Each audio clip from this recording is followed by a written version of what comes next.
All righty then. It is Mornings with Lone Star, 9 a.m. Good morning, Montgomery County. This is Dick, and I'm with Skippy. And this is your morning radio show for Lone Star Community Radio and, of course, Montgomery County. Brought to you by Conroe Coffee and Clean Sweep Office Cleaning. Very excited to be here this Monday morning. It's, like I said, 9:01. We have a special guest coming at 10. We have an EDM night coming to Conroe Coffee on June 16th. And we're going to have the one and only Maxi Pisces? Maxi Pickness. Maxi Pickness.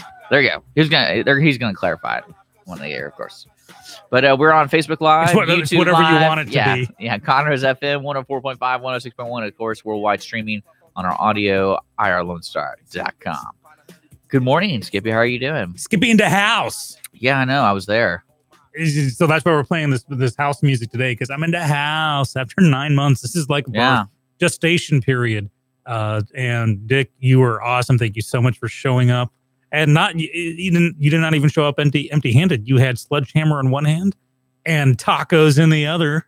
That's true. Oh my goodness. Well, I felt bad because I was late, but then I kind of wasn't late, but I was late in a sense of the dumpster was late. The dumpster was insane. So I used that as an excuse not to show up until the dumpster showed up. Right. But then I figured tacos would make up for that. The dumpster was 27 hours late.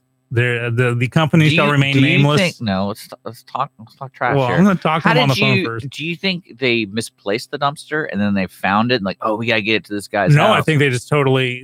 There was a breakdown somewhere. But here's the thing: I called. They were supposed to deliver Friday, and so beforehand, I think Wednesday, there's the confirmation on that because I scanned the service agreement. Money was paid because they were paid in advance, a substantial amount of money, that it had to be in Friday because the crew was going to be there 7:30 Saturday morning. Well, Friday afternoon rolls around. There's no delivery. So I call and say, hey, want to make sure it's on its way. Give me a call back.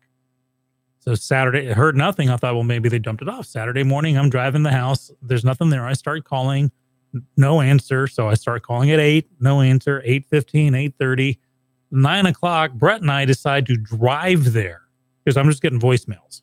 Now this thing's 30 miles away, the facility. So it's a 60-mile round trip. We drive there. They're there. They're like, we have no idea what you're talking about.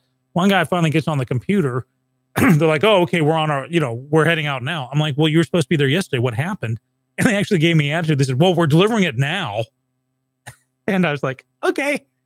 So it was funny because as we're waiting for someone to show up, Brett was with me, and he remarked that we looked very much like the two people who die in an 80s, movie where the travelers go to the building and someone's going to come out because there's no one there. The halls are echoing. And I had to agree with them. So I was glad to get out of there alive. So they said, we'll be right behind you. So we get back to the house about 9:30, 10. 10:30, 11, 11:30. I'm calling by this. No, that's when I showed up. And I was like, oh, okay. So they finally showed up right just before 12 noon. So a full 3 hours after they said, quote, we're right behind you. And I'm laid back. I'm cool. I'm very service oriented. I tip big and I understand people have bad days, but this was just, and the turning point came when I was calling over and over. It was going to voicemail. A friend said, let me try on my phone. They picked right up. And that's where I started going off on the guy saying, okay, that did it for me. All that being said, dumpster is awesome. It is wonderfully filled up. It stinks. It's filled up with goodies. We're going to clean out the garage next. Okay. But while this is all going down, the other reason I was in not a sour mood, but kind of a Murphy's Law mood was the AC was supposed to be fixed the day before in the house. And the guy was there for hours. This is a company that really did the best they could. And he's like, look, got the compressor in, but your coils are just so jacked up. They have to be, it's not going to blow cold. But the earliest we can come out is tomorrow, starting at like 2 o'clock. I said, okay. So they showed up like 2:01. I mean, they were like dead bang on. And he worked 4 solid hours in the heat, got it going. We asked him to stay for dinner, but he had to leave and got cold air that night. So Skippy in after 9 months. So Skippy no more in hotel. the house. No more hotel. If I never see the inside of a La Quinta again, it'll be too soon. La Quinta was great. I can totally Love you see guys. you having nightmares, like where you wake up in La Quinta, and it's one of those repeating dreams. I think it was happening last night. Why am I keep waking up in La Quinta? We were in the bed last night for like the first time in many, many months, almost a year. And oh my goodness. So, but that pillow talk was good. All right. The pillow talk was awesome. That's good. That's good. And there were no neighbors on the other side of the wall, which helped. Yeah. Yeah, helped a lot. Hey, honey, we've been holding back, haven't we? I'm good, but you had a good weekend. That's yeah, good. but thanks to all who showed up. I'm going to be thanking individually, but Brett, who, you know, right off the bat, he's first to show up in a time of need. He's truly awesome. You, of course, Johnny, and many, many more, and I will thank them.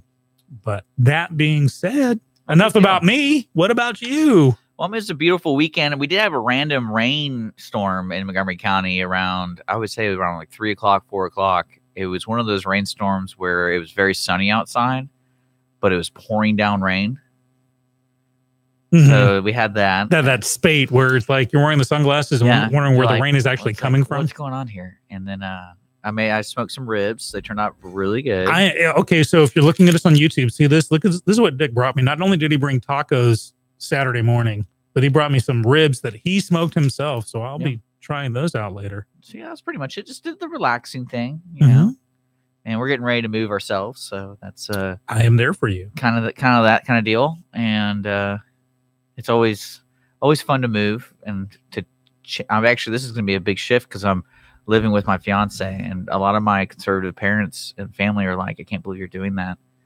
And I said, "Well, you know what? This is the new age." Even though we're getting married like in 5 months. So now that's somewhat ironic.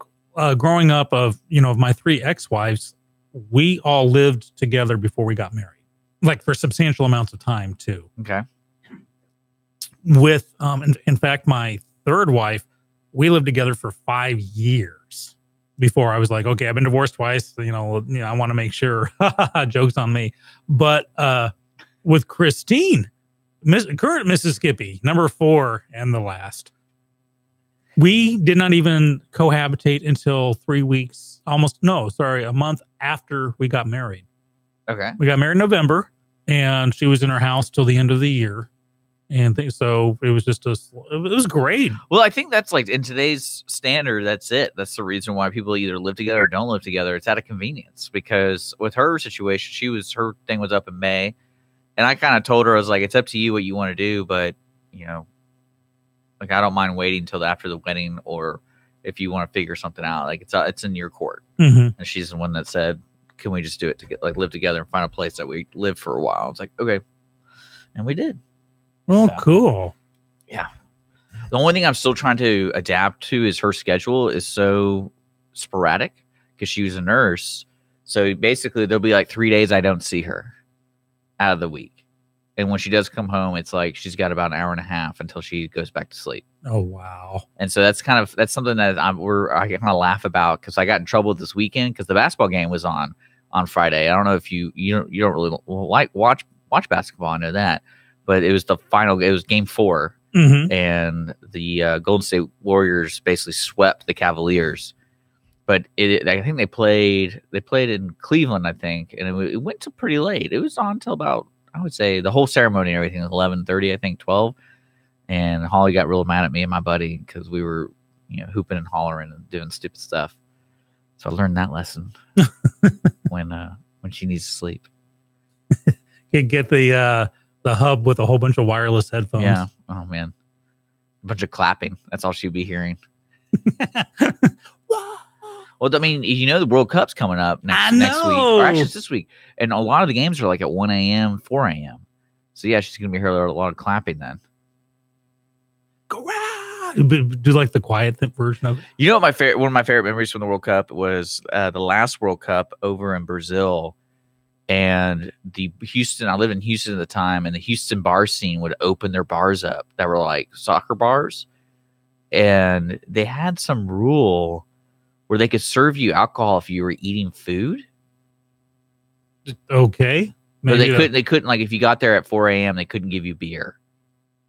But like somehow at like either 6 a.m. or something like that, they could if you ordered an appetizer or something like that. So you'd walk into these places and there'd just be a bunch of food everywhere. No one's eating it. They're just drinking.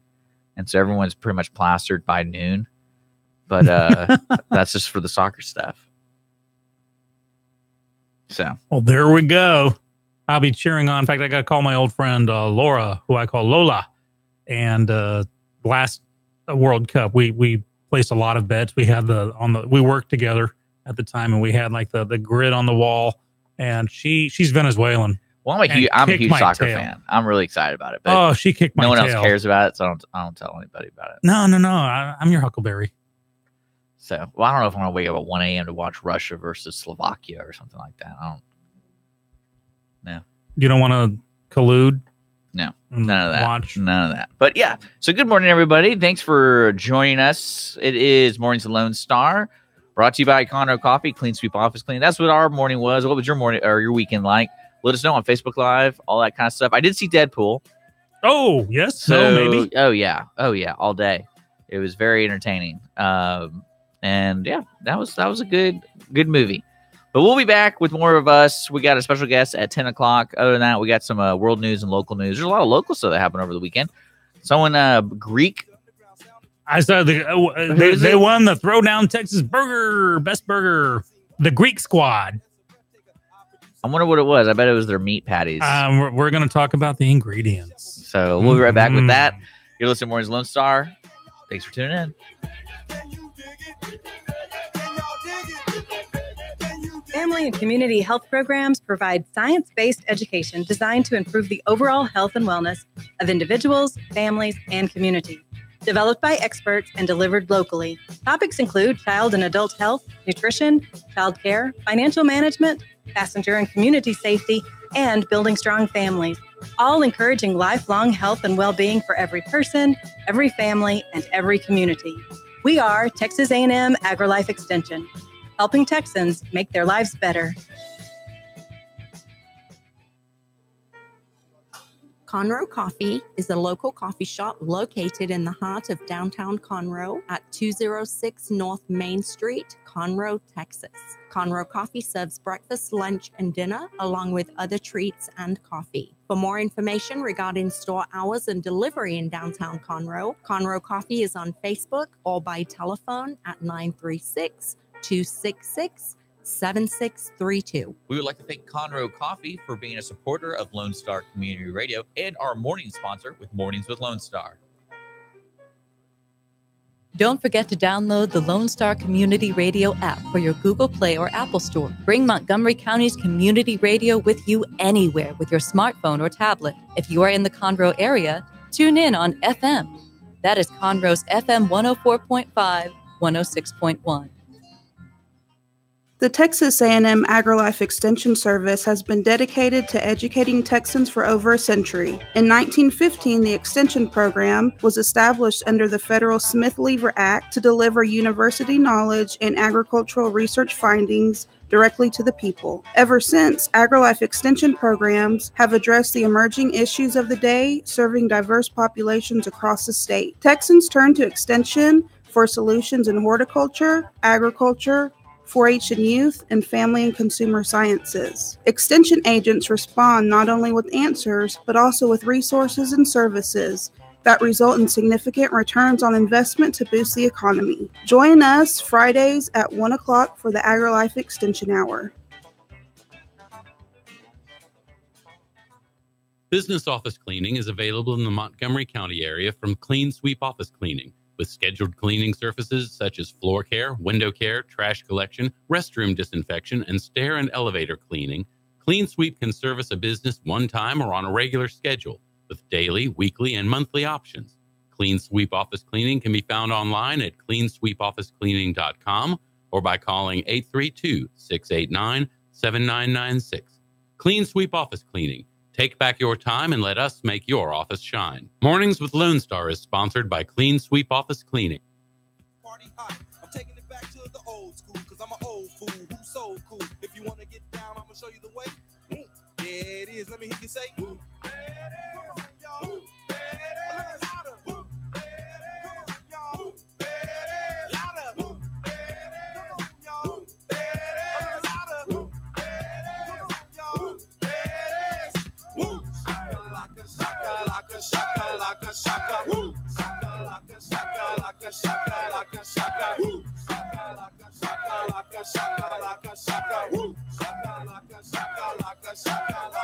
Point blank, gin and juice I drink and then as a puff on deck, rock the mic.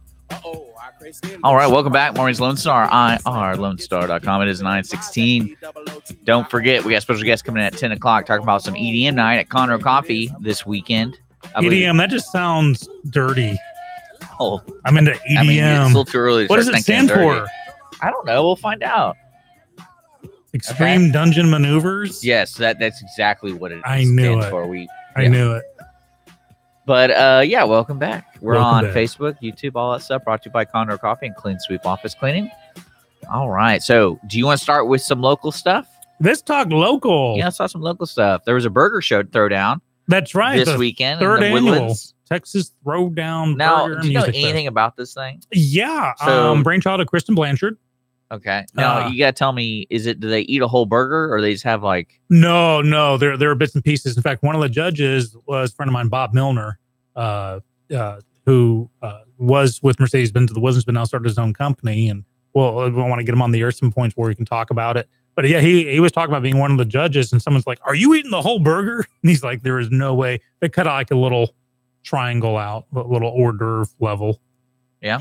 Yep. No, because like I know I like hamburgers a lot, but a lot of places you go to that I would say are pretentious burger places, it's like you got to have the whole burger. And I'm like, well, don't make the burger 6 inches tall. Like I can't fit all that in my mouth. Hold my beer. You think can you do that? Where there's a will, I want to be. Like in it. I was convinced McDonald's started making their hamburgers so flat is because they knew no one could fit their mouth around it. Because I was like, I mean, they think about the consumer, You got a point.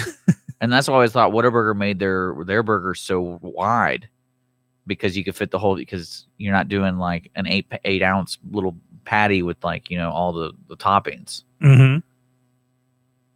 Good point. Do you ever have this problem when you go to those fancy burger places? Well, I just find a way to cram it in. That's all I can say. That's crazy. That's all I'm going with. I mean, I know Brett's listening. Brett, do you just cram it in? What's going on with that? Because I want to try out. I want to try to get these guys in the studio, and I want to ask them about this because really, I always felt the best burgers were the quality of the meat. Like you could tell if it was frozen meat or if it wasn't frozen meat. And I think I have a feeling this Greek Squad folks have like really good seasoning in their meat. They cure it or whatever you want to call it. Mm-hmm. So I think that's their secret. That's my guess. So, well, it was the Greek Squad who won. That's what I'm saying. Like I think it was the meat. I don't think it was the presentation or anything like that. I think the meat tasted. Well, really yeah, good. they had to have. What's it? Zatzi sauce. Help me out here. The usually goes on the gyros. Well, it looks like they're a food truck. Wow, hardcore on them. That's what I'm looking. So yeah, we definitely want to give them a call. But yeah, the festival itself was an awesome success. They had 3,000 by the third day, and they were anticipating 5,000 for visiting the festival. A lot of fun. I would have been there, but I was busy watching my friends help me move. And yeah, I'll go next year. So Kristen, well played, well done. I'm so glad that this is the huge success that it is. Yeah. Well, cool. So they had that, and then they also had a wine walkabout this weekend, I believe, right? Yes, For the wine and food week. Wine and Food Week in the Woodlands, and that is exactly what it is. That they have panels for the women, the wine walk, and they have the just for men kind of. Well, it was open up, but it was like cigars and backroom dealings. Yeah, that was another huge thing. A lot of things happening in the Woodlands and Conroe area, and coming up on more. Goodness, the pools are open. Well, most importantly, Mhm. if you didn't know this, over the weekend, the folks at the Lake Conroe restocked largemouth bass into the lake. Over 100,000 bass. Yet another reason for me never to go into a lake. So, just- what are they going to do to you? Nibble on my toes and No, the freak thing, me the the hell thing you out. really got to worry about is if there's alligator gars. You ever heard of an alligator gar? Well, I know what a gar is. I know what an alligator is. So I'm presuming there was an unholy alliance Look between at two it. of them. It's like it's a dinosaur. I don't want to look at them. No, look it up. I don't Look want it up. to. Don't make me. Look I it don't up. want. I don't want. I was fishing in Abilene one time, and I was pulling it up, and all of a sudden this giant, probably like not giant, but probably like a 2 foot, Oh my God. 3 foot alligator guard jumps out of the water. I'm like, cut the line. I'm not dealing with that. Are you kidding me? No, those are real. No. Ugh. See, I don't go into water where I can't see like all the way down to the bottom, and Well, preferably where should be in nothing Texas, other then. living than myself isn't. Yeah, well, I don't want to go in. That's great.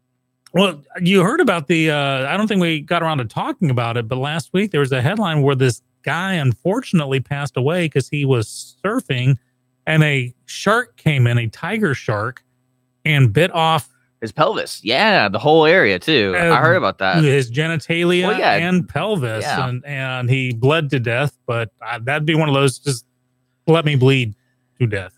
Well, you know what? I was thinking about this when I read that story. Do you think the people who surf, it's similar to like when we get into a vehicle, like we kind of just forego the idea of the risk. And it's like, it's so much more important to drive than to worry about risking my life. Because did we find out the statistic of dying in a car wreck was like 1 out of like 3,000 or something? Yeah, like just that? some horrendously low, or 30,000, just some insanely low number. But like, what do you think surfers think of? Because it can't be that high. Like, because if sharks were biting people like every summer,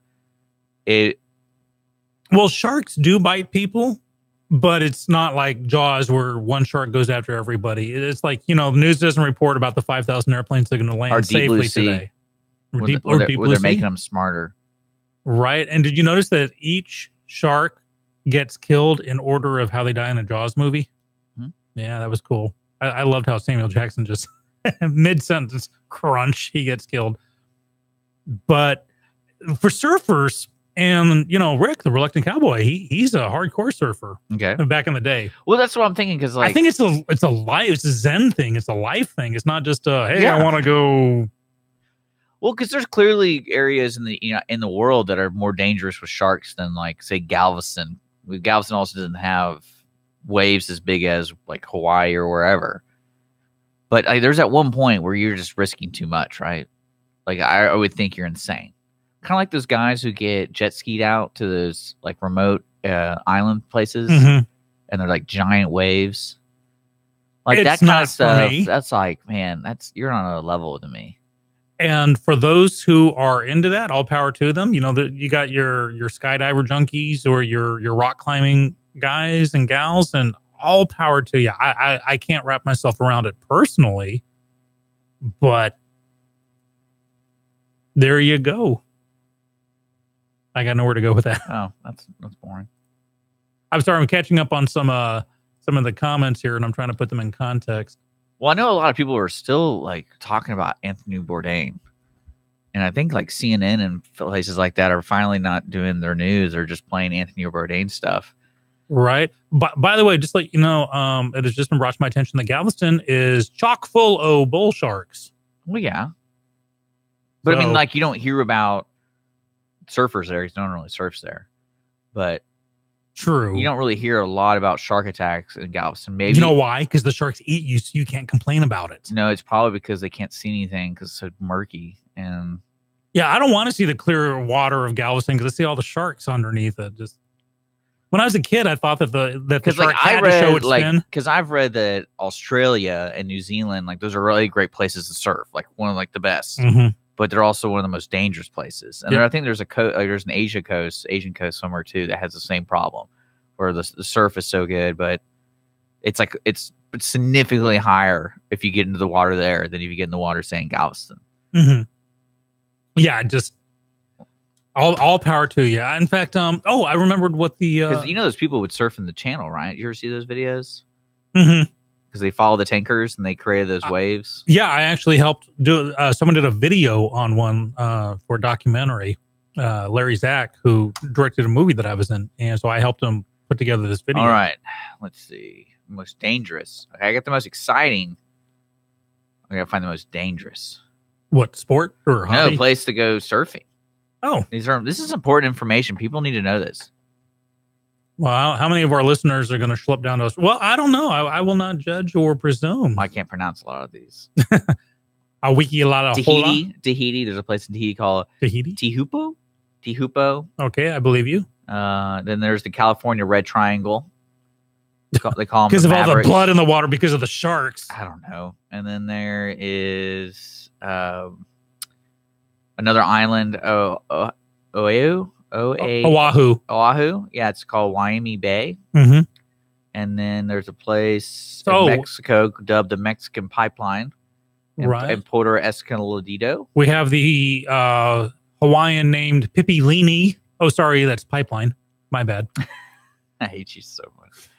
But no, people need to know this stuff because I want to know where sharks. Let's see where the most sharks are.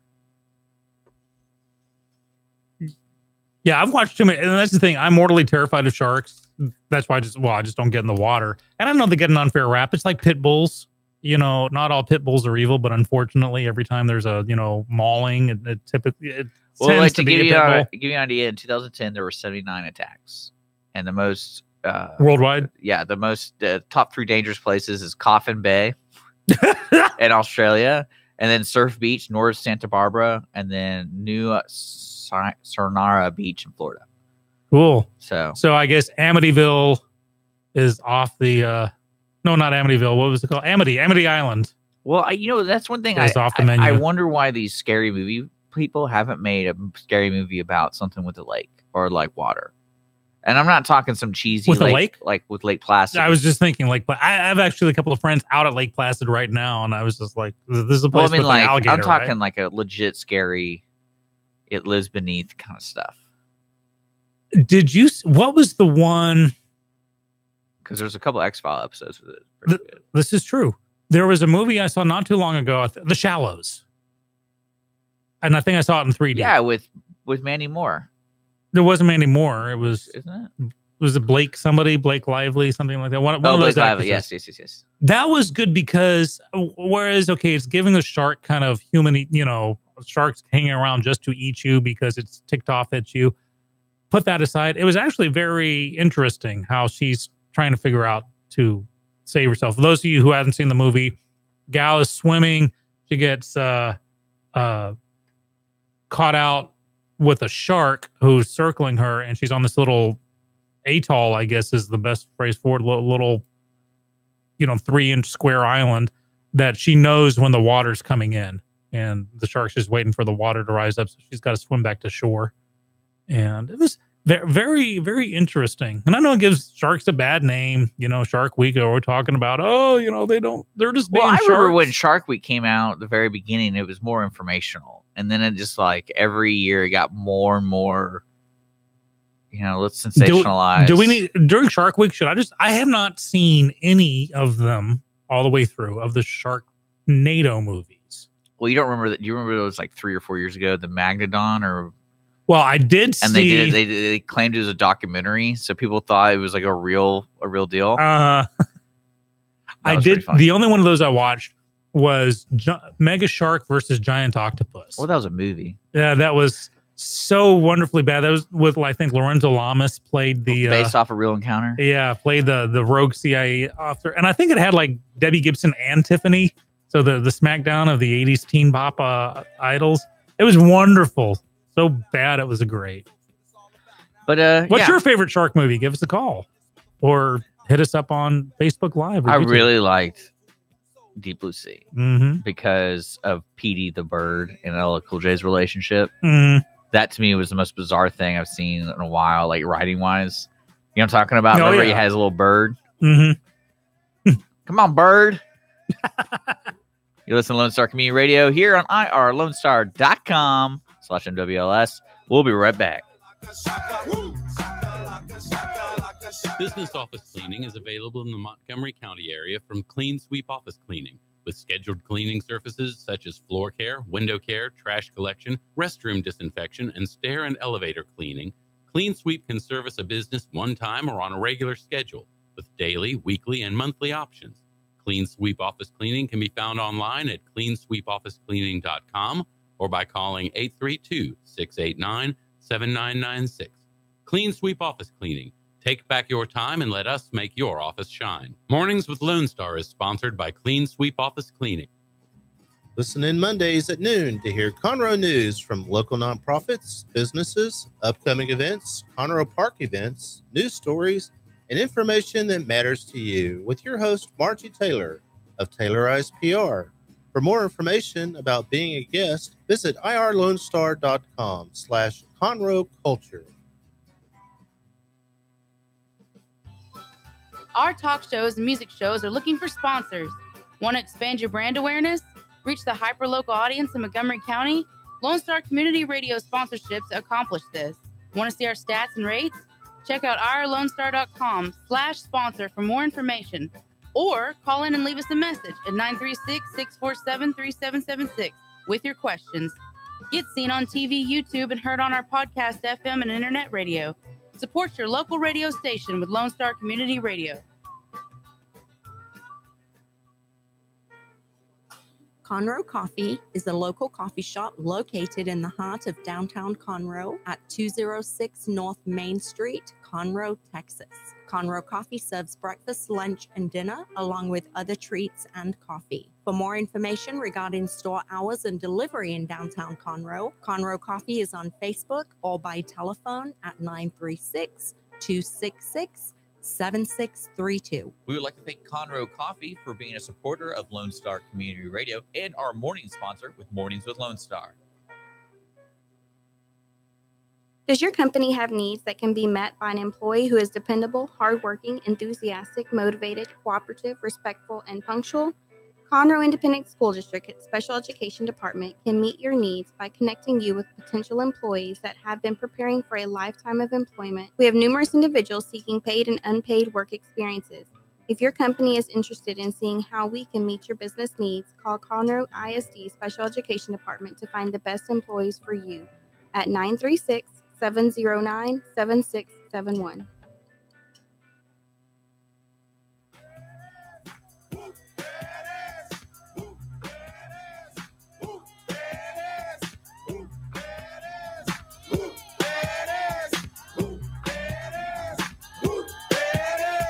Upside down and inside out. I'm about to show all you folks what it's all about. Now it's time for it to get on the mic and make this motherfucking party hot. I'm taking it back to the old school, cause I'm an old fool who's so cool. If you wanna get down, I'm gonna show you the way. There it is. Let me hear you say, come on, y'all.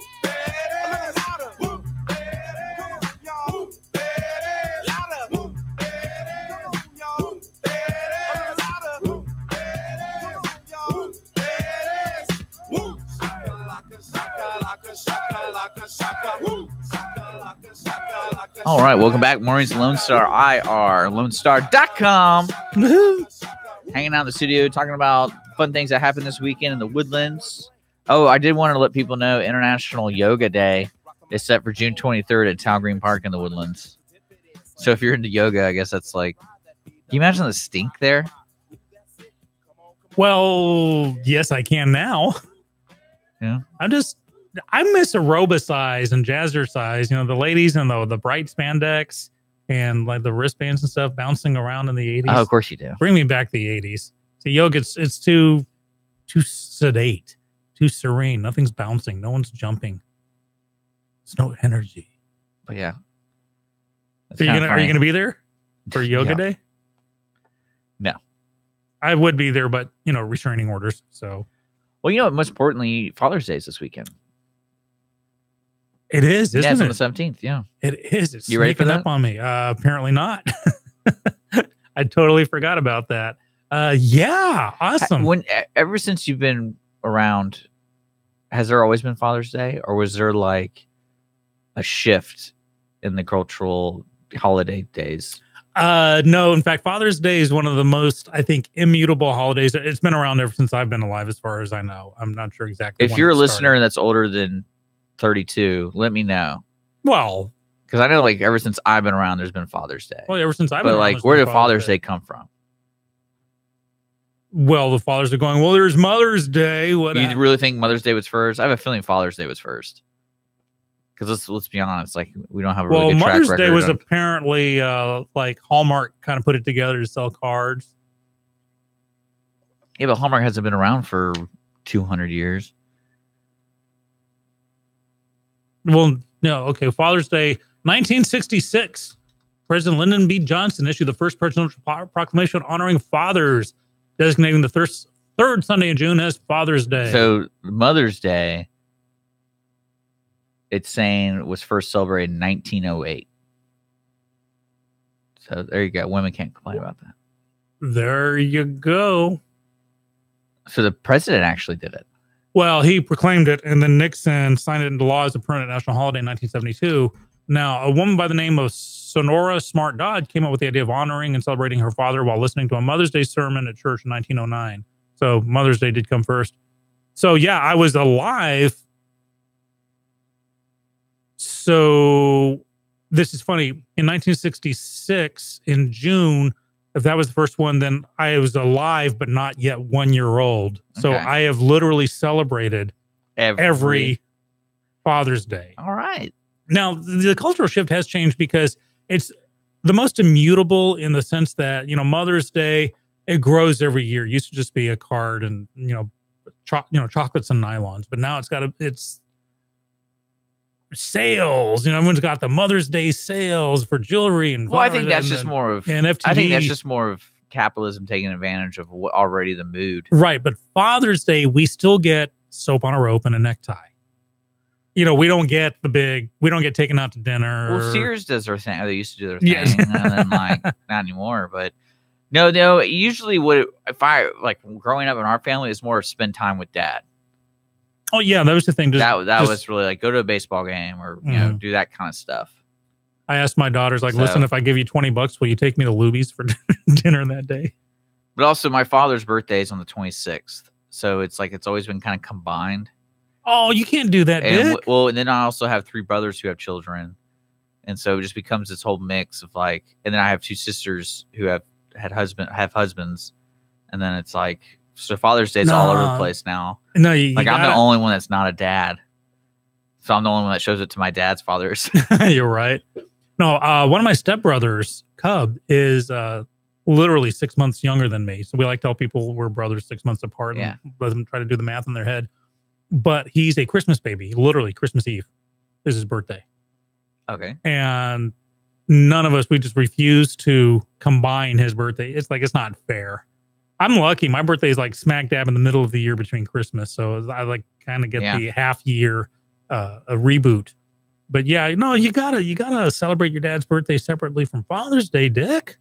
You gotta chime in on it. Brett chimed in on Facebook and he made a good point. The woman who set it up, he says that who was ashamed that when the company started taking advantage of it, she's like, never brought it up. She never brought it up.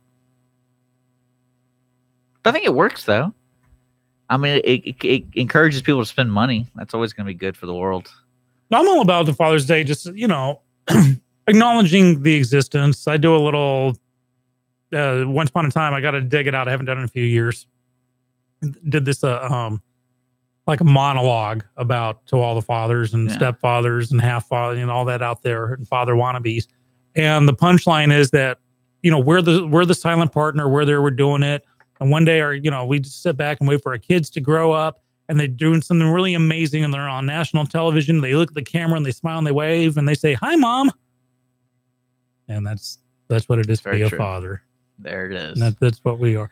But I know what we can play on. There's a wonderful song called "Dad Life" that we want to play on the Friday before we head up to Father's Day.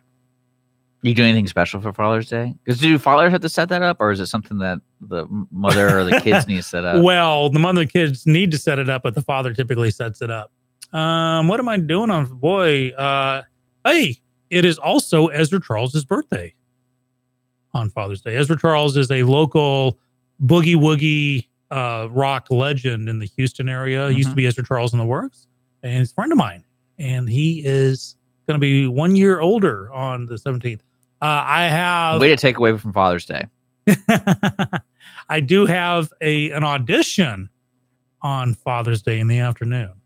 There's a theater that wanted me to audition for a role, so I'll take a half hour. Now you're so good. You take phone calls. Yes, I do. Is that what you're telling me? Yes, I do. Okay, that's how it rolls. Well, I want to get your insight because we do have a couple more minutes till our special guest comes in at 10. So we might as well get it over with right now. Sounds like my Friday night days. Yeah, Let's just get this over right with. now, Donald Trump is doing the summit stuff. North Korea summit coming off the G7. Okay. So what do you think he's talking about right now? Don't blow us up. Don't blow yourself up. Yeah, Don't blow anyone I think it's up. more of that. Talking with Kim, that would be interesting. What he's doing? He's like, have you seen these Amazon Echoes? Connect it to the internet, and you can have fun with it. And it's like, yeah, we could totally spy on it when we get it set up. I think, and this is, with all my international diplomacy relations degrees on the wall behind me to back me up. We got the Texas flag behind, so technically you can do whatever you want. There you go. I would believe that the presidents used the stick over the weekend with G7, and I myself am just tickled pink by that.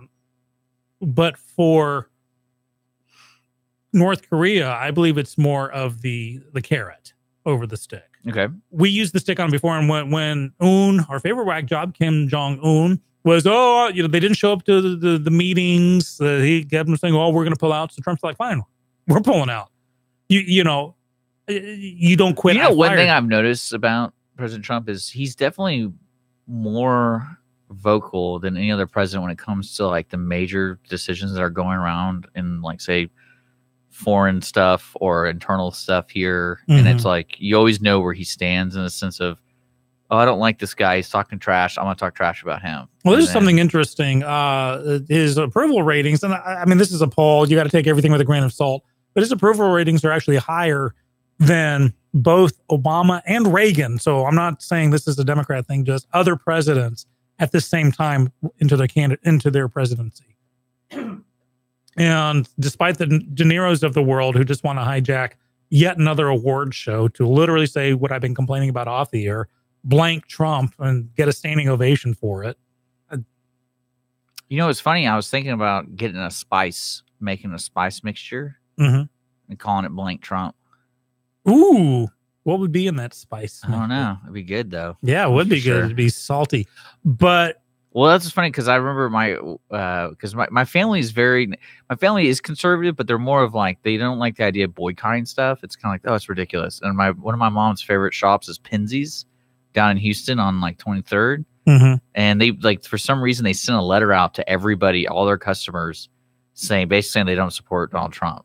And my mom was like, why would they be sending this to me? And then she's like, well, I guess I'm not doing that. Like, they need to get the spice that says blank Trump. If you're just going to go all in, might as well capitalize on it. My favorite, I've still got the bottle, and I'm sure the sauce, I never opened the bottle up, but I got it like literally 15, 20 years ago. It was a local hot sauce, and I'll change the name. It was called Butt Burn, but not butt. And it said, Burn's going in, Burn's coming out. And that's good. I wish I got to see if it's still in production because I want to try it. When I bought it, it was a gag. But anyhow, just to let you know, those ribs are covered in a special spice called blank. Nice. So just letting you know that was a gift for my birthday. So I was like, I'm gonna try it. It has a mix of Cajun and Mexican seasonings together. So it's kind of a neat hybrid. Very nice. But yeah, so we got North Korea summit going on. I really think Trump did the whole listen. Do you think anyone's gonna write this down? In what context? Well, because we talked about that Iran deal and no one wrote anything down. So do you think anyone's going to write anything down? It depends if policy is going to be made. The Iran deal was literally, there was a listen, I want this to happen. We're going to give you billions upon billions of dollars. Please don't do your nuke stuff yet. And of course. Well, you said nothing was written down. So I'm just making sure somebody's with them. It wasn't ratified by Congress. It was pretty much, if anything was written down, it was on a napkin. It was what the previous president wanted to happen. So it wasn't an act. This is a summit. This is some people do business with just a handshake. That's true. All right. I miss those days too. So, or a bow, whatever, is equivalent to the green. But what's cool is I do have friends and associates that actually subscribe to that still as I do. Well, there's a handshake, name on the line. So there's nothing wrong with that Iran deal. It's not with a handshake. Yeah, what was wrong with it is that they were still building. We gave them a lot of money. They didn't value the handshake. So we learned that. But I'm talking about with this North Korea deal, if you can explain the technicality of it. So say the United States leaves the room and they agree to stuff.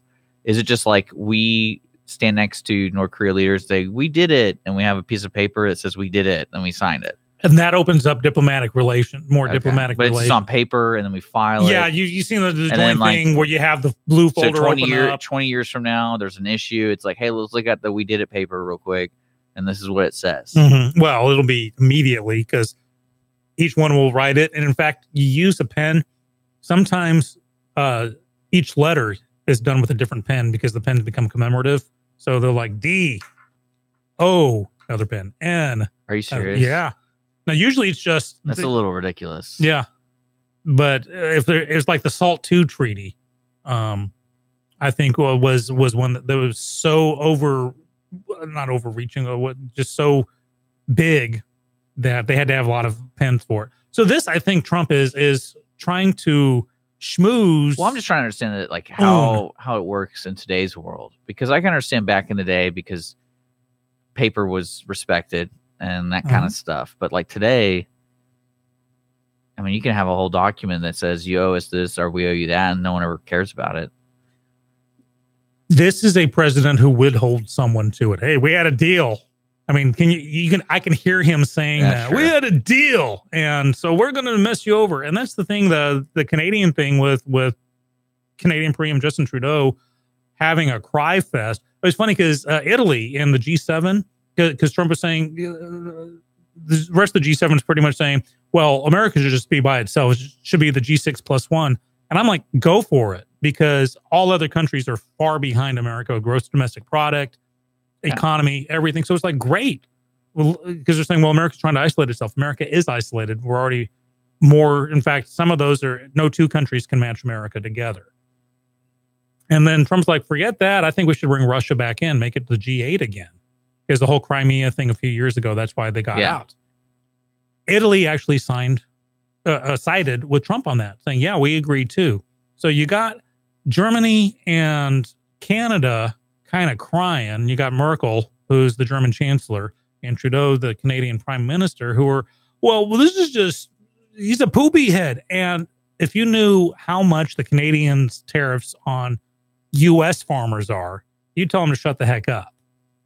Because we have presidents going, no, we've been bending over way too many years, and you got used to it. Now we're evening the playing field, and they're whining. Yeah, we've been eating too much butt burn. Yeah, right. Yeah, butt burn hot sauce. That's great. Burns going in. No, I was just always wondering how technically it goes down, because especially with technology and how we store documents. Do you think anyone's going to sign something on an iPad ever, or like an iPad-like device? Yeah, where you keep the stylus instead of a pen. You know, that could be one of these days from now. At the end of the G7, there was a communique that Trump refused to sign. You know, and the communique was just kind of I was thinking about this, and the White House has parties all the time. I don't know what I read. It was more of like, it was something about Lincoln, and they do an annual deal where they host a party at the White House. Do you think the White House is at one point going to have too many memorabilia kind of items? Not if the Clintons get back in, they'll just take them with them. Well, no, but I mean, no, truthfully, like I'm just wondering because yeah, you know, there is the archive. In fact, there was because there's going to get to a point where the White House is over, you know, hopefully 1,000 years old, and each year they add something from the previous president, and it's like we just don't have room for this. There is a large facility. It's probably where the Ark of the Covenant is hidden as well. Just saying. But that's a storage though. It's not for presentation. So they switch it out. Yeah. It's like the desks are reused. You know, the current president will say, pick your desk. And this was Abraham Lincoln's desk. This was Truman's desk. This is the Eisenhower desk. This is why can't I have my own desk? I'm trying to remember the last new Oval Office desk there was. I think it's been a while. But same with all the decorations, basically there's a docent, I guess, or the caretaker of the, who knows everything. So every flag that's been presented, every curio is marked in way catalog. Too much store. That's got to cost so much money. There was a West Wing episode where they're trying to find a flag that was presented to the president like a year before, and having to get it back is just an exercise in comedy of errors. Yeah. Great episode. But I mean, I still don't get why they're going to do a lot of stuff. You know, maybe they should have an auction. There we go. All right, guys. You're listening to Mornings Lone Star. We'll be right back here on irlonestar.com. I'm gonna show you the way. Yeah, it is. Let me hear you say. Conroe Coffee is a local coffee shop located in the heart of downtown Conroe at 206 North Main Street, Conroe, Texas. Conroe Coffee serves breakfast, lunch, and dinner, along with other treats and coffee. For more information regarding store hours and delivery in downtown Conroe, Conroe Coffee is on Facebook or by telephone at 936-266-7632. We would like to thank Conroe Coffee for being a supporter of Lone Star Community Radio and our morning sponsor with Mornings with Lone Star. Don't miss Lone Star Community Radio on TV and YouTube. Our talk show and music shows are featured on Our City TV, Suddenlink Channel 12, and have their own YouTube channel. Make sure to subscribe to keep up with posted shows and comment on them below the video. Statistics show that 1 out of every 6 Texans struggles with food insecurity and hunger. And many people don't eat enough fruits and vegetables every day. The Better Living for Texans program is here to help you learn how to make healthy menu choices, save money at the grocery store, prepare quick and delicious meals, get more good nutrition in your day, and get more physical activity. Classes are fun, friendly, interactive, and free, and taught in English and Spanish. We are Texas A&M AgriLife Extension, helping Texans make their lives better. Business office cleaning is available in the Montgomery County area from Clean Sweep Office Cleaning, with scheduled cleaning services such as floor care, window care, trash collection, restroom disinfection, and stair and elevator cleaning. Clean Sweep can service a business one time or on a regular schedule, with daily, weekly, and monthly options. Clean Sweep Office Cleaning can be found online at cleansweepofficecleaning.com or by calling 832-689-7996. Clean Sweep Office Cleaning. Take back your time and let us make your office shine. Mornings with Lone Star is sponsored by Clean Sweep Office Cleaning. Hispanic Chamber Connections with Dr. Carlos Sanchez, president of the Woodlands Conroe Hispanic Chamber of Commerce, featuring event announcements, member highlights, and more. Tuesdays at 1 p.m., broadcasting from the heart of Conroe, Texas on irlonestar.com and Conroe's FM 104.5, 106.1.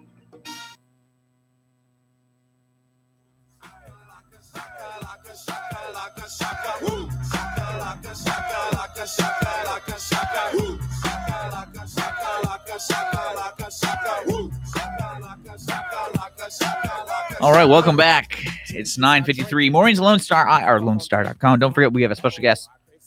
I know him as Charlie, but his name is DJ name, turntable name, Maxi Pickness. I probably said that wrong. You can correct me real quick. So it's actually pronounced Max Epicness. Max Epicness. Well, don't put a hyphen there. I'm just kidding. Like, I don't know. It's like Pippi Lenny. And then we're going to be talking about this in a bit. So I just want to know Max Epicness is going to be in the studio. Along with Nikolai Telsa. Yeah. Oh, here we go. But we'll learn more about that. But feel free to join in the conversation until then now, Charlie. So that's okay. Just and people wondering if you're seeing us on the air, the tall drink of water sitting across from me is Charlie Frost with Max Epicness. And he's going to be talking about a great event that's coming up on Saturday at Conroe Coffee next door. So that's right.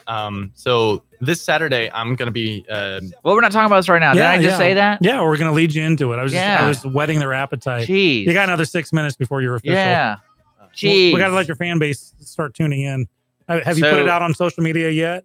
OMG on Mornings with Lone Star with Dick and Skippy. OMG. You know, I got a question for you. You know, Vince Vaughn got arrested.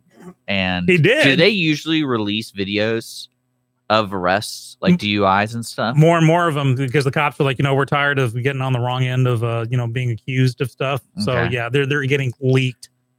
And I say that with finger quotes. They're getting leaked. Really? They don't, like, officially release it? Like, it could be. I could totally see the Twitter accounts being like, it's here. Check it out. I can't think of why it wouldn't be released. There's no privacy issue. Yeah, that's what I'm wondering, because when I'm still trying to figure out why this is news, because it was on the top of a movie star gets arrested for drinking and driving. And I'm like, I don't want to promote that. And he also got busted for resisting arrest. Yeah, and he's a big dude now. So that's what made me think. I was like, man, I bet that video is kind of interesting. Because is there a video yet? I don't know. That's what I was asking. Like, I thought it was out there. The last thing I remember about a celebrity doing something stupid like that was Reese Witherspoon, and she tried to like squash that video pretty fast. Well, she fussed up. She's like, "Man, that was really bad of me." Because that video is the most stereotypical privilege video I've ever seen. Like, I don't know if you've seen it, Charlie. Do you know who I am? But yeah, Reese Witherspoon got arrested. Was she drinking and driving, or what was it? Whatever it was, she was like caught on camera, and like she literally goes like, "Do you know who I am? Do you know who I know?" And all like the stereotypical like, "Hey, you're gonna get fired" kind of mentality. Yeah. And the guy was so nice about it. Oh man, can you imagine going through the training? I think you went through the training, that police officer BS training, because when you were handling those dumpster people, I was like, this is actually kind of weird. Like, is this what happens at night where he just releases his rage and we don't see it? Should I be worried for his wife? Once upon a time, I had another life that I pretty much turned my back on and became the mellow. So did you die and came back and you're like, I can't do that anymore? That's the old me? Or are you saying like you found yourself bloodied and you don't remember how you got bloodied and you're like, never doing this again? No, let's just say I'm very Jungian in my beliefs, and that I say just because we can do something doesn't necessarily mean we should. Okay. Just knowing that I can do it is enough. Because it is remarkable, like that Reese Witherspoon video of just like, because she's all over the place. She's walking, like doing all that stuff, and this guy's just like with the flashlight going, ma'am, ma'am, ma'am. So yeah, give her some Benadryl and just sit her down.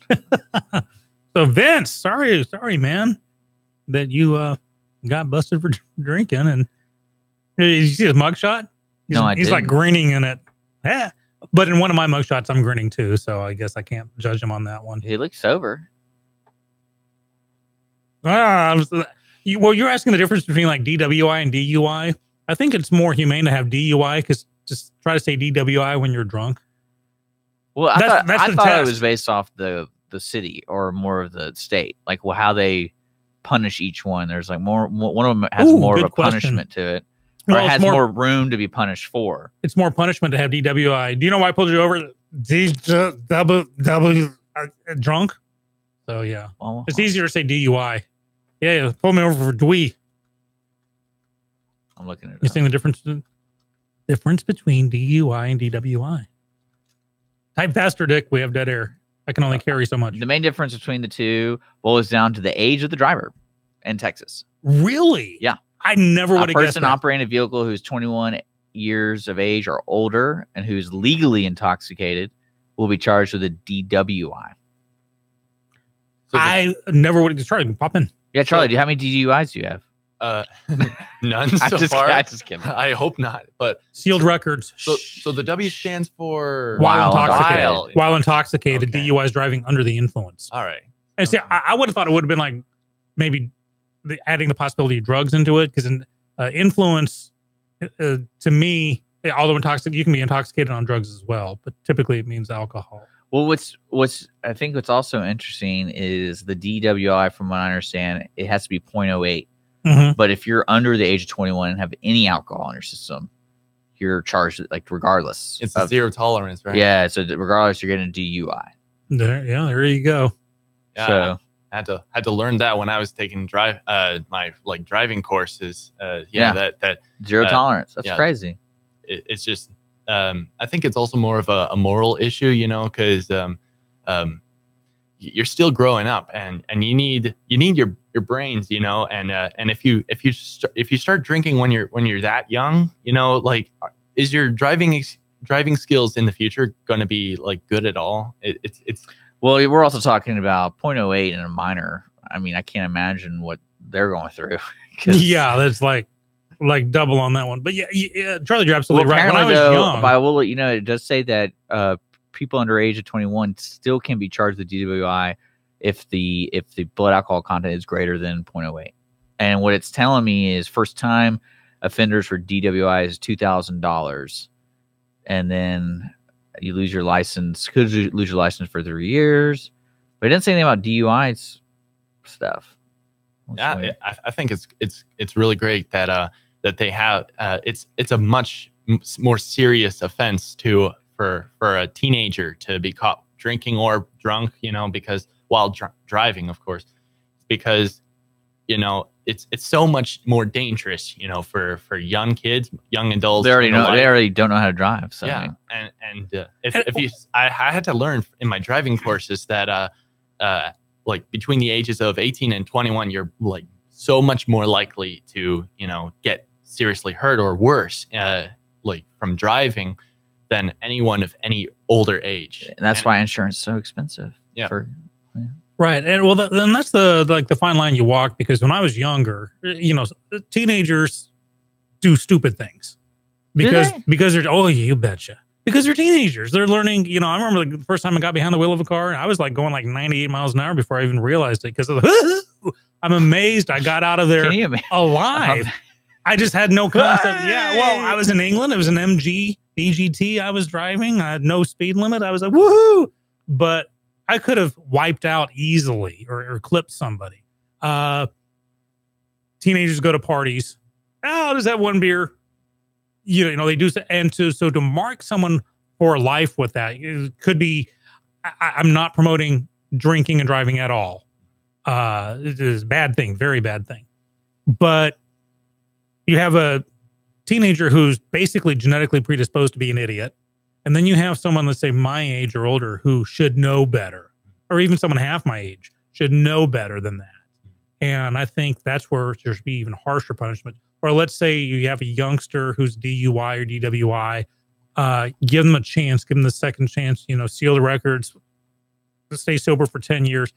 That'll give them a chance to find a job or something. But someone who should know better, or I hate these, someone who's been on probation after their 8th DUI and they kill 2 people, that's shame on the court system on that one. Shame on the judge who gave him that. Shame me, fool me twice. Shame on. There you go. Absolutely, you're absolutely right. Yeah, I'm looking at in Weatherford, Texas, a man was sentenced to life in prison for his 10th DWI. Mm-hmm. That just makes no sense. Well, and that was when I say 8 times too many, meaning I don't want to say the first one's a freebie, but you know what I'm talking about. The first one, no one, unless they install breathalyzers in your car. There was a man here, Montgomery County man, gets life sentence after 5th felony DWI. Yep. Unless they put breathalyzers in your car where you can start it up only by breathing clean, no one knows. Yeah. For a while back in the 90s, bars had these personal breathalyzers you could throw 50 cents in, and they're gone. I think that's one of the best things, because the officer says, do you know how much you've had to drink? I swear to God, I don't remember. Maybe a beer, maybe 4, I don't know. So to have that gauge yourself, now I'm sure Sharper Image or whoever took over for Sharper Image has a personal breathalyzer to give you a sense of it. And I may sound like I'm promoting something or defending. Driving while intoxicated is beyond the pale. It's a very bad thing. Never, never, ever do it. However, for the first time, especially if you're young, don't destroy someone's life if you don't have to. I don't know why. Sponsored by Uber. Yeah, we'll be right back. We'll be right back. We got Charlie. We got Max. Epicness. I said it right. You said epness. Epicness. There you go. There you go. Mornings Lone Star. We'll be right back. We're going to talk about some EDM night.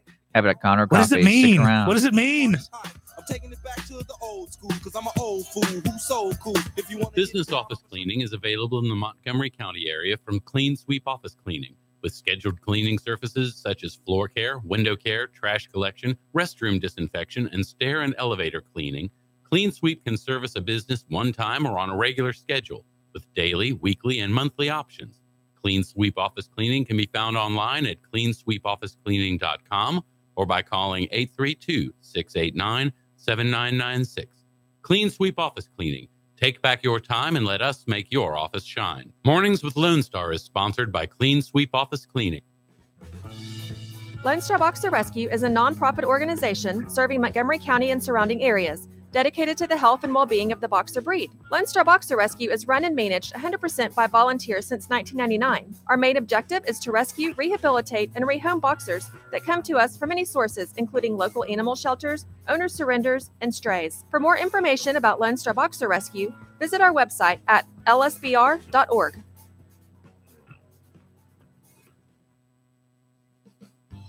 Remember to download the Lone Star Community Radio app from your Google Play Apple Store. Bring Montgomery County's community radio with you anywhere with your smartphone or tablet. If you are in the Conroe area, tune in on FM 104.5, 106.1. If you are on your computer, bookmark irlonestar.com as your internet radio station. Lone Star Community Radio, broadcasting 24/7 from the heart of downtown Conroe, Texas.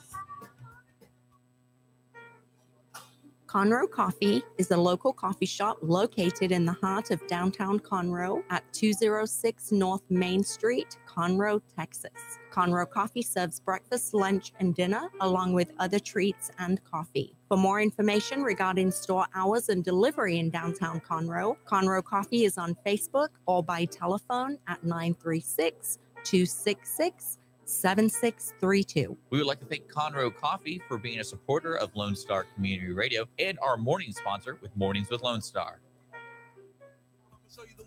Yeah, it is. Let me hear you say, woo, badass. Come on, y'all. Woo, badass. Louder. Woo, badass. Come on, y'all. Woo, badass. Louder. Woo. 10:06 on the dot with Mornings Lone Star with Dick and Skippy, sponsored by Conroe Coffee and Clean Sweep Office Cleaning. Thank you so much to our awesome sponsors. Let's go with some weather right now. So far, it is 87 degrees, high at 95.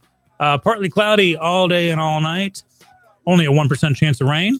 And the wind did kick up, though. The official Lone Star weather tree outside our window lets me know that winds are coming out of the south at 14 miles an hour. Humidity's at 68%. Already feels like 96. So, yeah, sticky. Yeah, and then traffic, everything's looking A-okay. I haven't seen any accidents or anything. If you're heading to Houston right now, you're going to run into trouble right there at I-10. Northbound all the way through Huntsville, everything's looking good. On our east side highway, Highway 69, looking all right. Everything's looking good. And everything east to west looks good. Woot, woot. Woot, woot. Woot, woot. But now we can officially introduce that strange voice you've been hearing. We got Charlie Frost, and that's F-R-O-S-S, not a T like I was thinking. And he's going to explain to me why EDM apparently is not a bondage game as I previously thought. Charlie, take it away. So EDM actually stands for electronic dance music. That was my second guess. Yep. It's So is there other electronic music that isn't dance? Yanni. Yeah. Well, I'm trying to figure out. Tangerine Dream. Because I do know very little about the dance music scene in a sense of like there's house music, there's dubstep, right? There's EDM. Yeah, EDM's kind of like a very vague sort of genre. So it's like country. Yeah. And then or like rock. House step is like, Texas country. And then. Yeah. So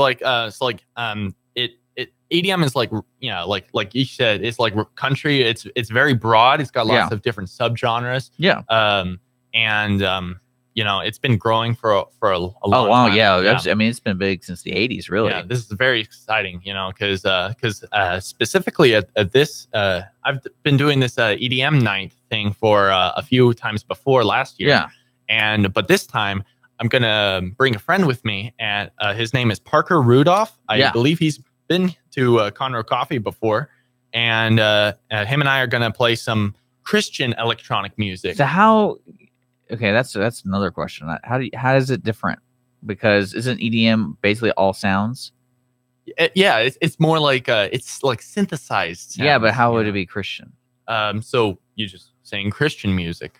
Okay, so you can actually overtrack or put on track like other people's music. Yeah, just like any song. So you're doing the mixing, basically. Okay, so now I'm understanding, because for some reason I thought EDM was more of like basically it's a glorified soundtrack to Tron.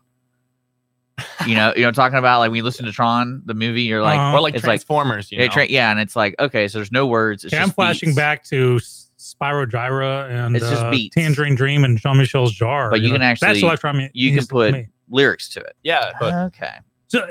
So help me out here now. Forgive me for asking you on the air. How old are you, Charlie? I'm 20 years old. Okay. So DWIs and. Well, I'm thinking more because, I mean, obviously you're young. If anyone's watching us on YouTube, you can see the Charlie's a young lad here. This is a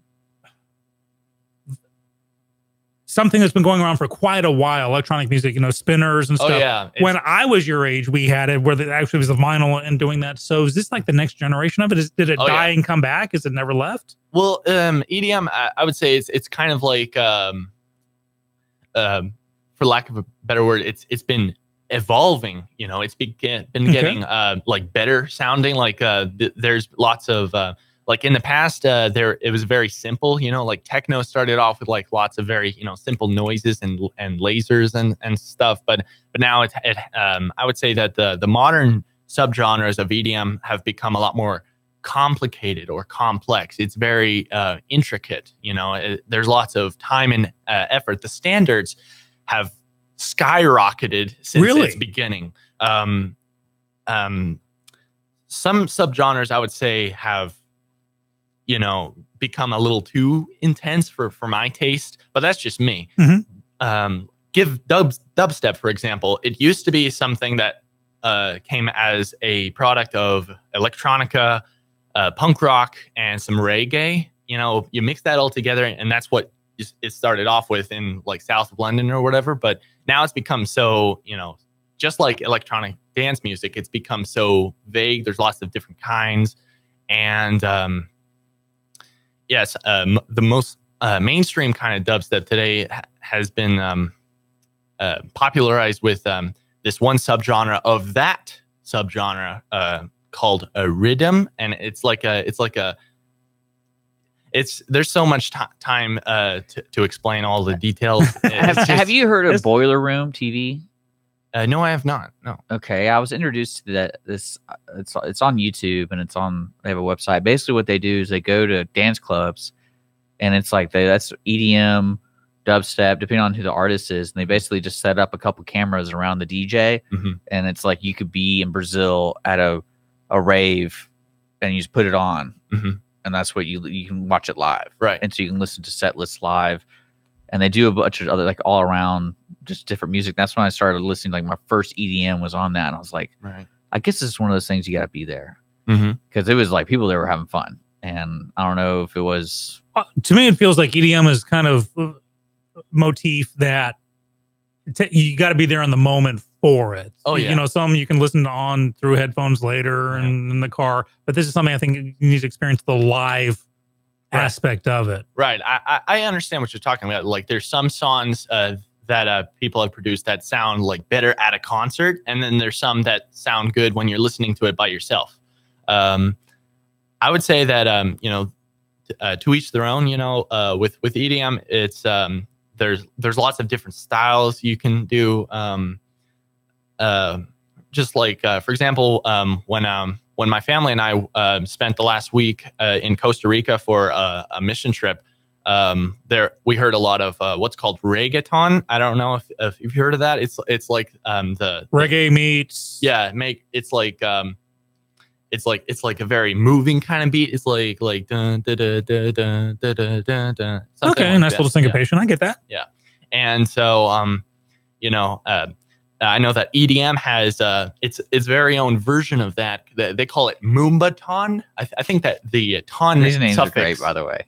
I know. I'm learning all of this great stuff. I try to keep up with music when my kids were growing up, but the second I became a grandparent, it's like I gave up even keeping up with it. I listen to the oldie station now. Yeah. So like for example, this one subgenre that it kind of sounds like that Spanish kind of music called reggaeton. Moombaton is like this. It's more of a club favored style from what I've heard or listened to. It's a friend of mine has told me it's something that gets the club moving because it's slow, but it's got a strong like swing beat.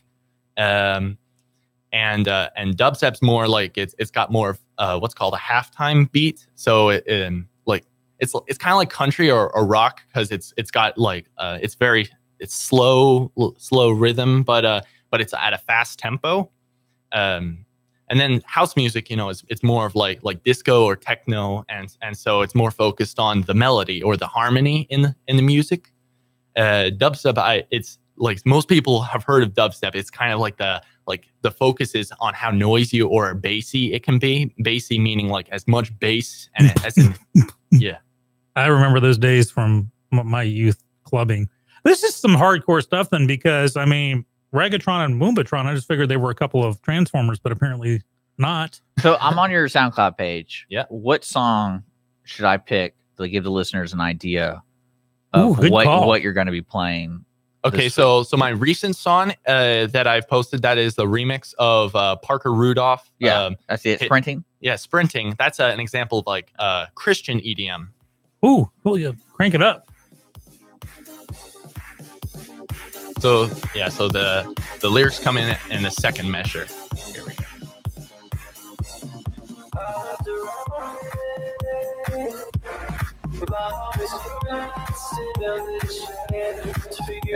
So this is what you're doing next door on the 16th? Yep, that's right. Similar to this? Yep, there's lots of other.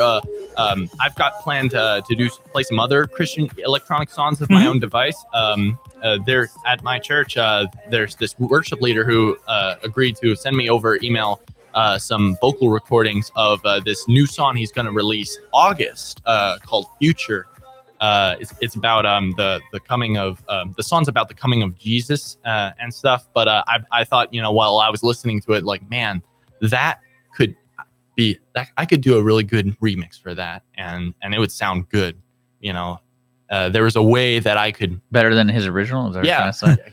Well, it's a way exactly, of paying homage to the original, but opening it to a new audience. Not to say that it would be better, because we'll say it for you. It'll be better. It would fit your audience. How about that? Yes, of course. But, I want to kind of let people know before we get too lost on talking about like the technicalities of EDM and stuff. Mm-hmm. You and Parker are going to be playing at Conroe Coffee on June 16th from 7 p.m. to 10 p.m. That the quote is, "Our music will lift your spirits," and it's at Conroe Coffee and it's free. Yes, so it's my favorite color. So it's free and free admission from 7 to 10. You'll be playing music, having fun, hanging out, meeting people. So make sure folks know that it's at Conroe Coffee, June 16th. Okay, good. So we got that out. Charlie, do you have a like a website or a Facebook page people can go to? Yeah, there's on Facebook. I got this Max Epicness. Yeah, you got it. I'm so proud of you. You're on Facebook. Yes, yep, that's right. We actually, if you're watching on our Facebook Live, we actually tagged you, so people can just click on that little tag and it'll take you to you. Nice. So thank you. Nice. And then there's also the SoundCloud page as well. So yeah, you actually have several tracks. Yep. That's pretty cool, man. Yep. Now, okay, this is one thing that I always wondered about EDM and house music. Is there any type of schedule releases for your kind of music? Like, say, do you release an album, or do you more of say, hey, I did this remix, check it out? Yeah, I would say the second part, because although it's great to do all these performances, well, your average audiences, your average song length is about 4 minutes. Yep, that's right. And so I would say that I just love doing the music for more of the fun, and how I know it's going to entertain some people, and that's what all that I care about it. I don't care about the monetary gain. I just, like, the last concerts that I saw, I realized something that I appreciated seeing all the people enjoying themselves, and I thought, I don't care about the money or stuff, because if this were to become a profession of mine or a job, then it would no longer be fun. And what I find fun about it is, like, if it sounds good to me, then I know it might sound good to some other people too. And I absolutely agree. That's why I refuse to let Dick pay me for being on this. Once I turn this into a paycheck gig, my mornings, it would just not be as fun. Maybe just have tacos every morning. Tacos, that's right. We have a user question. He wants to know, what do you consider old or the start of EDM? That's I would say that goes back as far as like the origin of the synthesizer. When from like Men at Work, like with like, you remember you've listened to the old like disco tracks or stuff like Radio killed the radio star by the Buggles. That's right. Yeah. Or like Down Under. I listened to once the movie Gallipoli. And that was Vangelis. Yeah. It's a very movie about a very sensitive, theme about war. But of course, for some reason they wanted to add in some electronic dance music, which... Wait, no, Vangelis was Chariots of Fire. Trying to remember who did this one. Oh yeah, and even back in the day, we would our nickname for it back then was called Eurotrash, where we'd have then we'd have the spinners go into that. Yeah, because synthesized music is still, remember the first like big use of the Moog was in Close Encounters. They actually had to have a guy come out, and in fact, he ended up being in the movie because he's the only guy who knew how to program the thing. Yeah, the da, da, da, da. Yeah, that's it. And then yeah, so then when I thought personally, when I heard for the first time the score of Gallipoli, I thought it was a little inappropriate. You know, it didn't quite match. You would expect, like, for something as like heart wrenching as War, they would want to play some more, you know, sensitive, like peaceful or serene kind of music. But instead, what they did was play some disco synthesized music. I mean, but no disrespect to the people that made the movie. It was a great movie, but you know. Well, sometimes but there was remember watching a movie back in the 80s called The Keep, and it was a horror movie of really weird proportions. It was this castle in World War II and apparently a portal to another dimension. But Tangerine Dream did the soundtrack to it. So you have something set in the 1940s with monsters and stuff, but with all electronic music. And I can't say I remember that one. It was a blip. Scott Glenn was in it. I don't think you were born. Yeah, this is not a movie that would be on your radar. You always gotta play that game with Skippy. If it was before you're born, don't worry about it, and you don't have to say sorry. I don't know what you're talking. Yeah, Brett piped up. ELP, Emerson, Lake and Palmer, were the first big synth band, and for a band, I gotta agree. You know, you had your pioneers, you had your Jean-Michel Jarres, Maurice Jarre, who did. Well, he was more electronic. But yeah, ELP I think was a great example of that to bring it mainstream. Well, I mean, I know my experience with it is more of music that's always been enjoyed live, or where it's somebody like working, they listen to EDM, and like it's not something that you'd usually hear at, like, say, the Woodlands Mitchell Pavilion.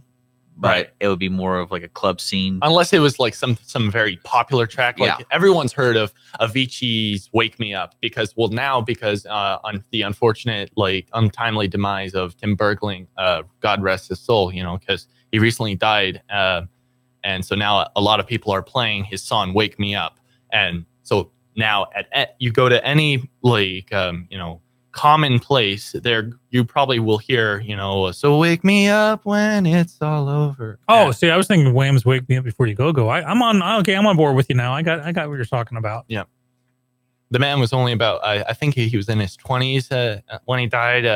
It was apparently he couldn't keep going on for all these concerts. It was tiring him out, and he had to stop. And it's a shame because he was.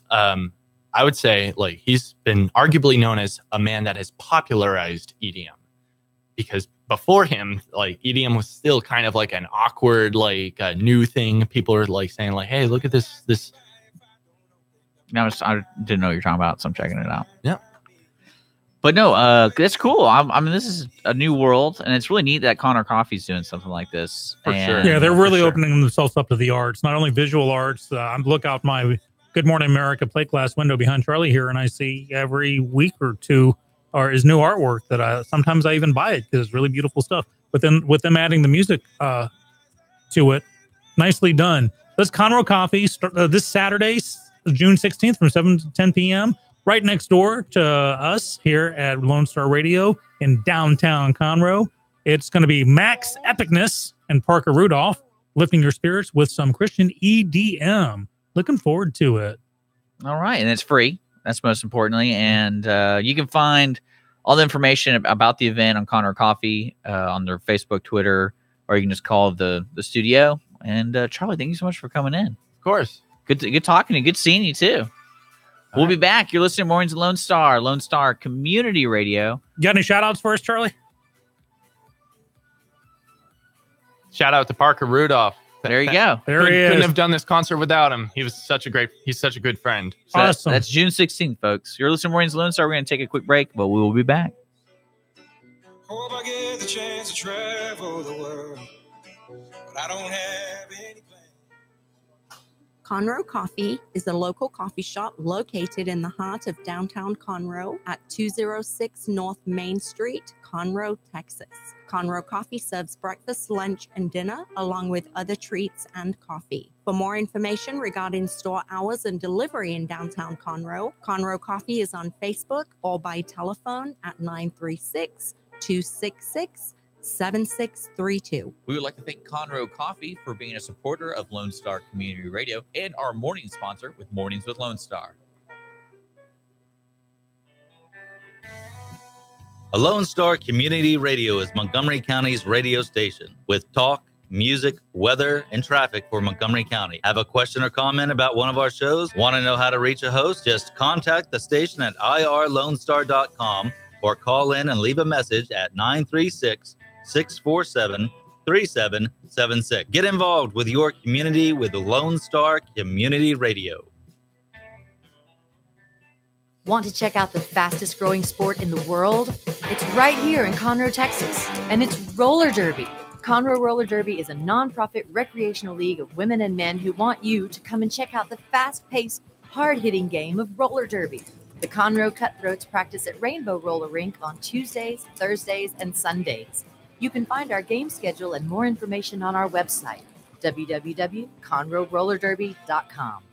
For those of you who like your partners, your gumbo, and your music salty, well, we're here to help with the music. Julian Shea here, host of Lone Star Country Nights Thursday, your weekly dose of roots and Americana and all the music that makes this part of the country special. We stir in Western swing, honky-tonk, Zydeco, Texas blues, outlaw country, and put a pinch of red dirt, and then we smoke it over a slow fire. Then listen to the results Thursday nights on Conroe's 104.5 and 106.1 and worldwide at irlonestar.com. Business office cleaning is available in the Montgomery County area from Clean Sweep Office Cleaning, with scheduled cleaning services such as floor care, window care, trash collection, restroom disinfection, and stair and elevator cleaning. Clean Sweep can service a business one time or on a regular schedule, with daily, weekly, and monthly options. Clean Sweep Office Cleaning can be found online at cleansweepofficecleaning.com or by calling 832-689-7996. Clean Sweep Office Cleaning. Take back your time and let us make your office shine. Mornings with Lone Star is sponsored by Clean Sweep Office Cleaning.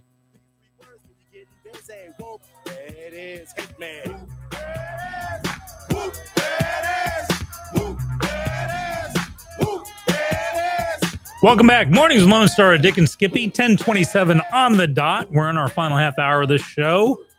88 degrees already, going up to 95. Great conversation with Charlie Frost with Max Epicness, and he and Parker Rudolph are going to be doing EDM night, electronic dance music, and not extreme dungeon maneuvers as I thought. At Conroe Coffee on Saturday, June 16th, this Saturday, 7 to 10 p.m. My favorite color, free. And check it out. A lot of fun. And the kid knows his stuff, too. He, he's throwing names at me. I swear to God, I thought Regatron and Moombatron were Transformers, but apparently they're EDM subgenres. There you go. That's Charlie.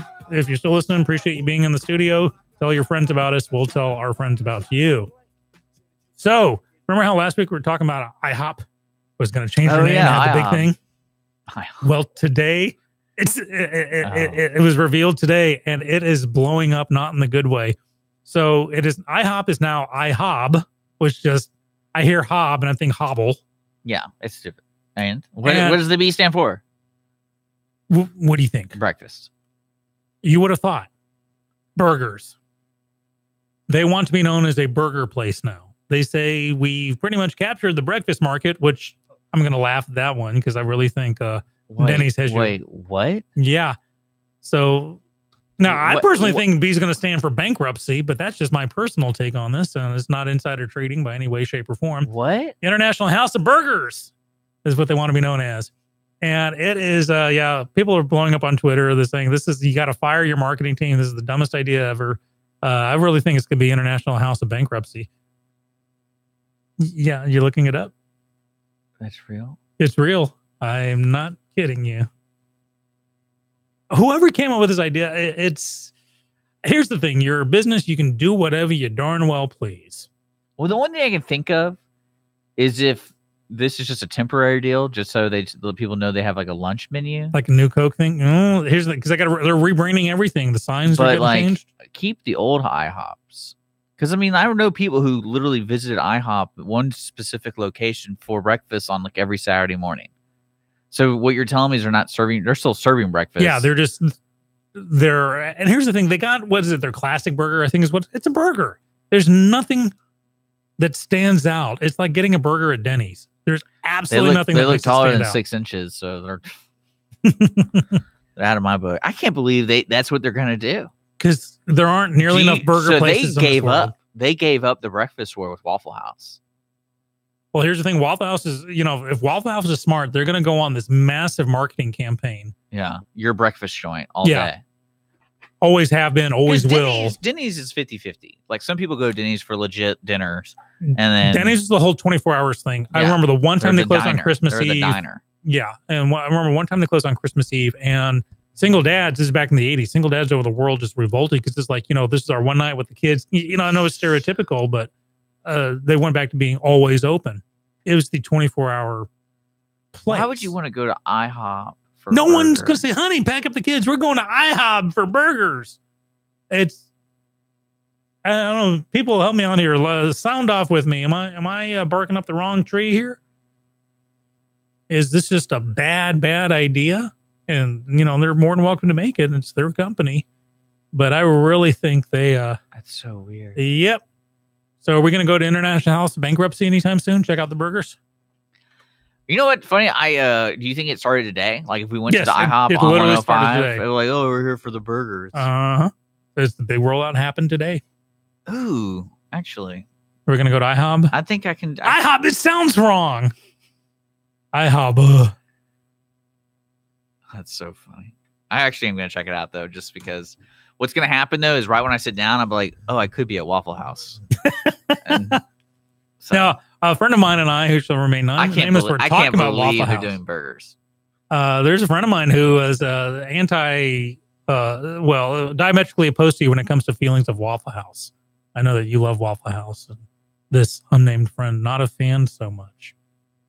So I think I should get you both together, and we should all go to Waffle House together. The only thing that's scary about Waffle Houses is if you go at certain times, you don't really know, what's going to happen.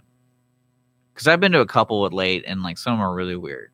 Well, yeah, going to Waffle House is like going to Walmart at 2 a.m.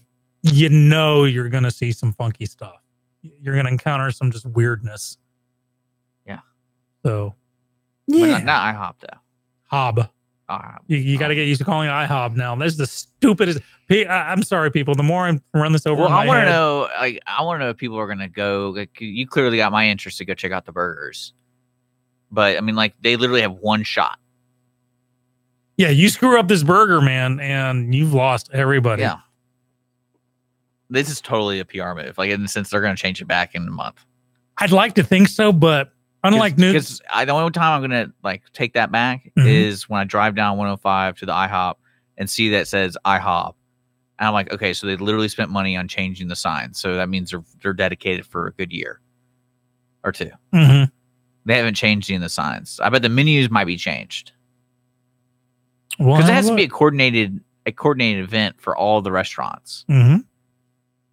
Well, they've been planning this for a while. Just last week we heard them go, hey, we're going to have a name change. What do you think the B is going to stand for? But this was a done deal a year ago. They've been planning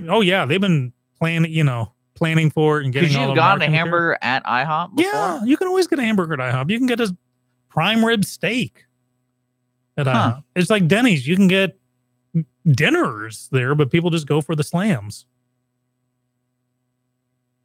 That's really weird. Mm-hmm. So... Okay. Oh, so we have let's do a little community update here. So a little roller derby commercial. Listener Dennis lets us know about this. Dennis wanted to go see the roller derby team. Conroe has a roller derby team. Yeah. The Conroe Cutthroats, yo. Cutthroats, thank you. I was trying to find the name, and apparently they were really cool. Dennis was able to a good group of people. Carly CC, was it CC Cool Conroe? What's Carly's DJ name? CC Cool. CC Cool. and she was able to go around the rink a few times. So, but that was fun. I couldn't do that, and I'm fully sighted.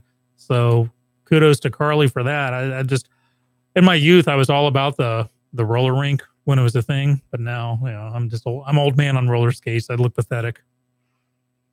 Cool. Patheticer. Would you and Holly go roller skating, hold hands during the couples dance? Oh, it's so sweet. Yeah. I just threw up a little in my mouth of the I visual. can't do the quad skates, the side-by-side skates. I can do inline skates, but I got to do the quad skates. I can't. I just can't do it. I like to have the angle of being able to turn really fast. It's there. So there's a song back in the day called "I've Got a Brand New Pair of Roller Skates. You Got a Brand New Key." Okay. And I actually know what that means. I remember roller skates when they were these metal things you'd strap on the bottom of your Keds and you use the key to tighten them up. And that's what that song, I've got a brand new pair of rollers. Sing it along with me, people. You got a brand new key.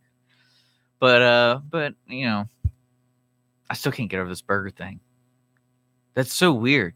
Oh, Carly didn't go. Sorry, my bad. Carly, I misread. Carly is going to go around the rink a few times. So even more brave knowing that it's coming. So Dennis, awesome to you for setting that up. And let us know more about the Conroe Cutthroats. Because I'm staggered that certain organizations haven't gone after roller derby for being sexist or genderist or misogynist or whatever. So I'd like to find out more about it. I think it's because there isn't a single organization for it.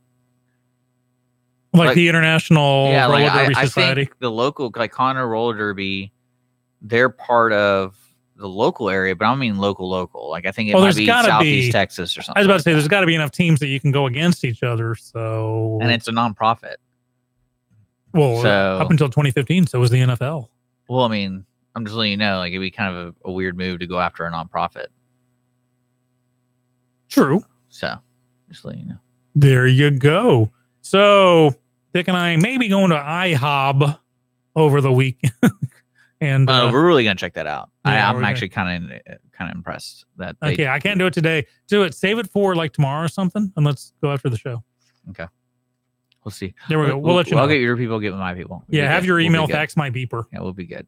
There is one story I want to talk about, and this is always going to be something that ever since the Atari came out or the Commodore 64 came out, the addiction of video games. Commodore VIC-20. There was a 9-year-old placed into rehab for her addiction to a game called Fortnite. And she's been reported that she played 10 hours straight without moving. She even peed herself. There's another story very similar to this where this guy played StarCraft in Korea and he died because he didn't eat. I remember reading something about that. And unfortunately, there will be those that will latch onto that, say, hey, video games are bad. And this young lady, I'd like to say, well, I don't want to say, I'm trying to figure out how to phrase it. When I say has a problem, meaning has a condition, a syndrome, fill in the blank with your word of choice that goes beyond just someone, because this is something where when I was younger, I would have said, well, that's the parents' fault. Just, lock it up, turn off the TV, barricade the door, whatever. But obviously, if this girl is that bad off, she would find ways around it. So we are talking addiction here. Well, I just think it's kind of funny that you couldn't just turn off the game. Well, that's my thought is that'd be my immediate reaction. Parents, why didn't you just take the game away? Take away the computer, take away the Xbox, whatever it was, or just lock her in her room. You're grounded, young lady. The reason I was interested in the story, and I would love our listeners to kind of cue in on us. So there's two markets that the video game market is really pushing for. It is your mobile phone market and then the VR market. Because what their main goal, from what I understand, is your phone will be powerful enough to play games like Fortnite. And you can bring a controller with you. Is this a shoot 'em up game or? Yeah, so the premise of the game, I played it before. It's a lot of fun. If the premise of the game is you're a character and they drop, I think, like 100 people. It depends on what group you're in, but they drop like 100 of you on a map. Like literally, you get parachute down, and you go collect your weapons and your bats or whatever, and then you basically duke it out. It's like one giant mayhem. Fortnite. Fortnite. F-R-O-N-I-T-E. Oh, okay. And basically, after like 2 minutes or 5 minutes, whatever the game rules are set, the area gets smaller. So it forces people, like, you can't just hide the whole time. You got to keep moving. And like, there's other games like it, but I mean, it's a lot of fun in a sense of it's different every round. And there is a sense of accomplishment if you actually survive, if you're the winner, because the thing about being the last one out of 100. So that's kind of cool. But I mean, the only thing I didn't like about it is I didn't know anybody. So it wasn't like I could talk to anybody. So, because I grew up on playing like Halo 2 when that was like Halo 2 was one of the first games that had a headset that was organized. In the past, the games I'd play bet with my older brothers, we had to set up servers to basically be able to talk to each other, and someone had to pay for that. But Xbox Live, when it first got, like, everyone had it, so everyone was already on it, and you talk to the complete strangers like in an instant. So I'm flashing back now. My early days of computing, back when the market was wide open, I went the Atari route, the Atari 520 ST, and then the 1040 ST. And there were a few of us who hung on to them as much as possible. Great graphics, wonderful stuff. And then a group of friends, we played this game called Unreal Tournament, which was a multiplayer shoot 'em up. But my computer was always so bad, it would lag. So I had like probably a 2400 baud modem, dial-up modem, and stuff like that. And we had this one guy, and you know who you are, Emery, who would find secret places or create secret places to just snipe from. Yeah. Or position himself right outside the rebirth place and just shoot you as soon as you've rebirthed. And but now I'm issuing a challenge out there. Now that I have a computer that actually has, computing power and a modem that's not dial-up, I'm going to throw it out there for us to do an Unreal Tournament again. Well, that was my idea with the VR and the mobile. It's like, look at people who play games like Clash of Clans and stuff, who are like, you have to be on your phone, and it's time-based. So meaning like real-time based. So say you log on, you push your buttons, and then you have to wait 2 hours to do it again. And so basically people develop that, I got to check my phone real quick. It's Pavlovian. It is so Pavlovian. But the VR thing is more of, I'm going to pee my pants because I'm too lazy to get up because I'm in VR. I'm like in another world. So that's going to be interesting to see how people react to that, because eventually VR is going to get that popular. Yeah, and it was funny because back in the 80s and 90s, it started. I was listening to a conversation between an AI guy, and it was a VR AI kind of argument, because what they were basically saying is those two technologies are going together forward. And basically the argument was, we shouldn't be worried about robots taking over the world. And they're like, why is that? It's like, well, VR, when we're able to plug in, our bodies are just a battery, or like our bodies are just there. Our mind, our mind can go somewhere else. So why would we need to worry about real life robots where everyone's just hooked into the dream world and anything's possible in the dream world? And so he's like, it's going to be within the same generation. It's not going to be like, we're going to have robots for 300 years. And then after 300 years, we actually start developing, that kind of computing power. Does that make sense? It does. Makes me want. So he's like, people are so worried about AI taking over. It's like, how about like ourselves being lazy and just being plugged in? And there have been plenty of episodes of shows about that for sure. See, now I want a holodeck. I want a holodeck for Christmas. Well, remember there was a whole episode on Star Trek about the holodeck addiction. Yeah, Barkley. I remember that. So who actually was in several other series. Yeah, Dwight Schultz. But he was on the A-Team. But I mean, it got you into that idea that, what should we be more worried about with our mental health? Because one of our users talked about, being addicted to video games. It's a bigger issue than just playing video games. And to me, like when I watched Inception, that movie, and I was like, if that technology is real, everyone's screwed. Everyone, like the average population is gonna just be hooked up. Doesn't matter. Take it all the way back to Brainstorm, when the guy puts a little sex scene on a loop and they find him 24 hours later. Yeah, it's pretty much. It's 10:44. We'll be right back. You're listening to Mornings of Lone Star here on IRLoneStar.com. It'll be our last segment. There's a lot going on this week, so get ready. We'll be back.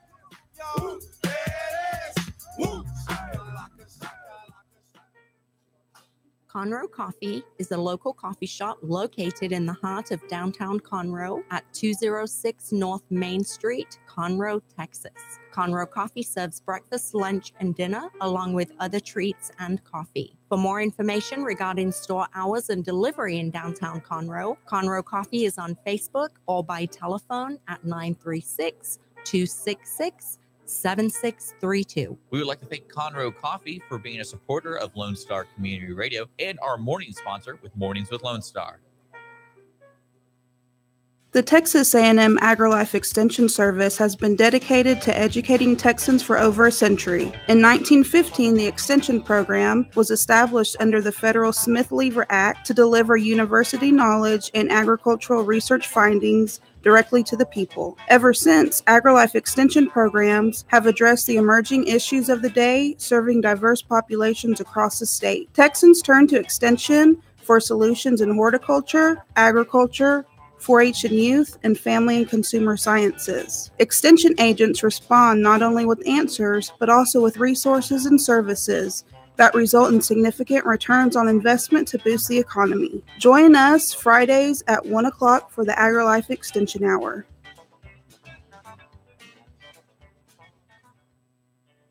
A Lone Star Community Radio is ready for the summer. If you or anyone you know is looking for summer internship opportunities, a Lone Star Community Radio is a great place to grab the mic and be on the air. A Lone Star Community Radio offers a great opportunity to those interested in learning about the radio world all year round. Be an on-air personality, talk show producer, or YouTube, TV, podcast editor. Contact the station at info@irlonestar.com or call the station's message line at 936-647-3776. Did you know there are more than 790 abused and neglected children currently in foster care in Montgomery County? Will you help make a difference? I'm Allie Stevens with Casa Child Advocates of Montgomery County. We train and support volunteers to be the voice of children in the foster care system. Kids removed from their home because of abuse and neglect, and we need volunteers just like you to advocate for these children.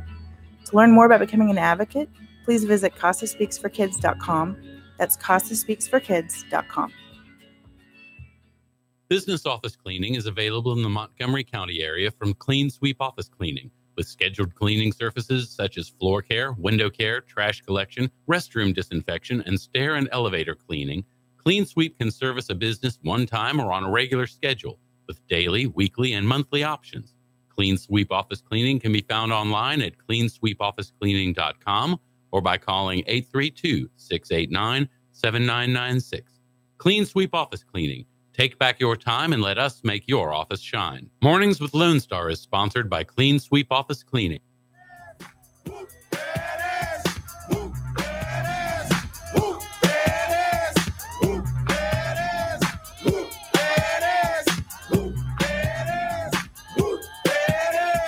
Upside down and inside out, I'm about to show all you folks what it's all about. Now it's time for it to get on the mic and make this motherfucking party hot. I'm taking it back to the old school, because I'm an old fool who's so cool. Welcome back. Morning's Lone Star, Dick and Skippy, 1048 on the dot. We've got only a few minutes left talking about Westworld off the air. I haven't seen it yet.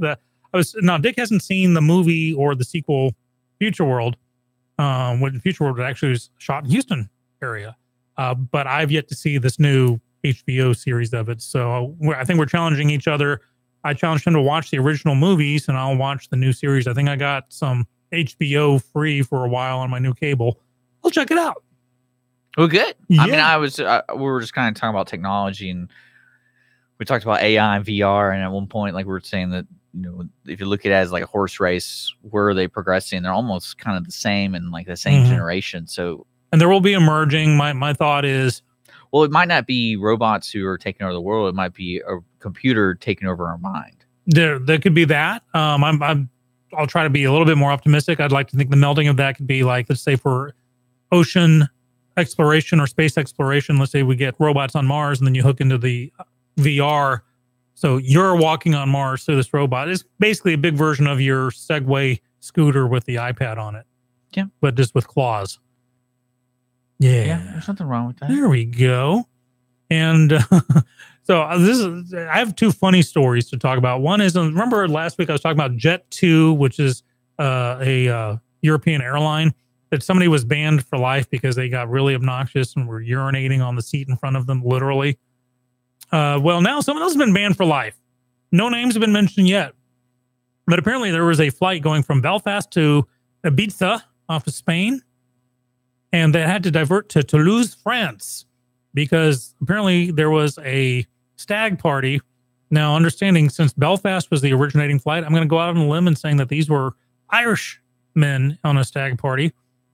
Apparently, they weren't allowed to drink on board, being served drinks. So they busted out their duty free and were getting totally wasted. And they had blow up dolls with them. And apparently, they were doing some pretty disgusting things to the blow up dolls in front of everybody. And so the flight got diverted. So a 3-hour flight got made to 6 hours, and people aren't happy. I imagine that. But how come I'm never on a cool flight like that, where something like really bizarre happens? And no, it's not racist to think, God invented whiskey to keep the Irish from taking over the world. I will say that. And apparently I'm more Irish than I thought I was. My son went through that DNA thing, and he called me up. It's like, yep, looks like we're pretty darn Irish. But yeah, so that is an assumption on my part. So I will give you that one, Brett. But it's starting in Belfast, going to Spain. This guy's banned for life for having relations with a blow-up doll on an airplane. Way to go. We got to be closing up today's show. Okay. I want to remind folks on the 16th of June, we got Max Epicness and then Parker Rudolph. They're going to be, that's this Saturday at 7 to 10 p.m. at Conroe Coffee, EDM night. So if you're into that kind of stuff, totally check it out. We're going to be posting like a SoundCloud and stuff so you can get a preview of it. Nice. So special thanks to Max Epicness for coming into the studio. Yeah, thanks, talking Charlie. about that. Outside of that, we're kind of waiting for the North Korea deal. We're working on getting some guests this week. If you're interested in being a guest with us, just reach out to us on Facebook, Twitter, whatever. We're here. We're there. We're everywhere. So any other closing remarks for today? Tomorrow we'll talk about the road rage incident that ended up with defecation. All right. Yeah. Well, that sounds like something we really some need real to talk mad about. pooping going on. All right. Well, for the rest of the day's lineup, check out irlonestar.com/show calendar. The weekly business hour will be a replay today. And then Margie Taylor with Conroe Culture News. She's going to have some exciting guests today. Nice. And then we have, of course, Nerd Thug Radio. And then we have Afternoons Lone Star with Rick Electric Cowboy. And then we have Lone Star Country Nights with Reverend Julian Shea tonight. You are listening to Lone Star Community Radio. We are Montgomery County's community radio station. And we'll see you tomorrow morning at 9 a.m. here on Lone Star Community Radio. Peace. Yeah, it is. Let me hear you say.